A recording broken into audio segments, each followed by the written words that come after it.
Hey everyone, welcome back to One Track Mind Coasters. Today, I am going to do some off-season news coverage of Knoebels.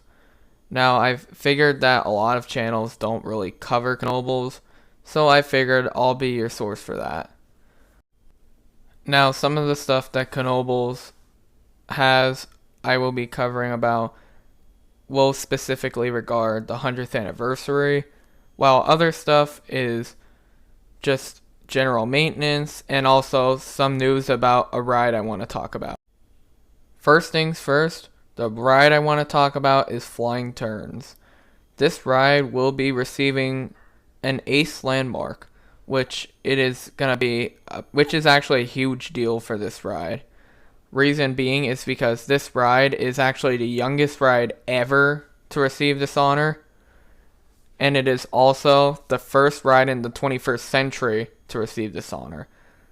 I think this ride actually is very deserving of this award because it is a very rare coaster. You'll never see a coaster like this anywhere else out there. So, even though ACE landmarks are more towards older coasters, I'm 100% for this award, mainly just because of how rare this coaster is and how Knoebels takes really good care of this ride. Next thing I wanted to quickly bring up is some of the merch options.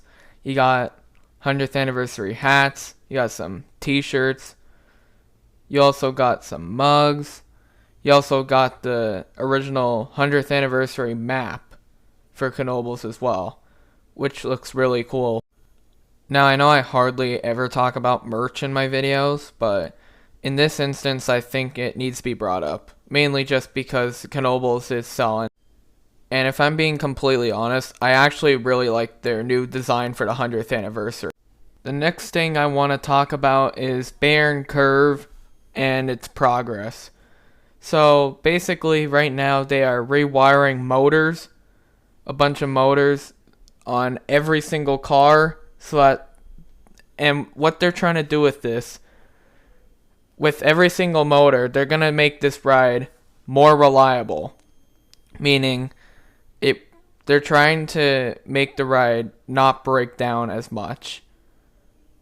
They want it open as consistently as possible with few errors. So they're going to duplicate a bunch of these. And as you can see here with these images, or this image, this is the wirings they're doing for every single motor. They have to make, I think, 16 of these for every car. They need one for every car, so that is what they're doing with a whole bunch of these motors. And also, if it is not 16, feel free to put in the comments and put the correct number. I may be wrong, because I am actually not 100% sure. And I just came across this image literally today.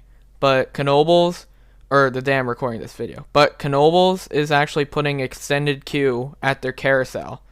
I assume for the outside horses to catch the brass ring, which was very needed. The queue was filling up and they were just using a temporary queue. Props to them for this update. Now the last thing I want to show you. This is going to be very interesting. So, Knoebels is actually going to be saving another ride from Connecticut Lake Park, which actually closed, which was a park in Pennsylvania that actually closed back in 2021 due to a massive wildfire caused by the park owner. Now here is a close-up of the turtle ride. This ride, you could actually compare it to the turtle ride at Kennywood, except this is going to be a smaller version. But it's going to be a bigger version of the Misfit Bug ride at Hershey Park, right across from Reese's Cup Fusion.